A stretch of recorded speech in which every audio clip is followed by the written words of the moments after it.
So nommer 1 is, maak 'n plan, of kry 'n plan. Die strategie wat nodig is, om van waar jy is te gaan na waar jy behoort te gaan, maar is onseker. Inteendeel, jy weet nie. Jy is amper magteloos. Jy maak 'n plan. Dis wie jy is. Dis wat jou mens maak tot 'n baie groot mate. Dis nie beskore vir die res van hierdie stelsel nie.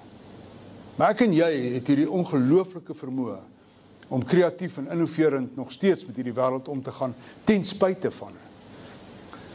So hier is 'n interessante stukkie statistiek. As ek lees in navorsing, hoeveel mense het op 'n persoonlike vlak met die oënskynlike lig binne in hom, het die vermoë om sy eie plan aan mekaar te sit en dan te speel.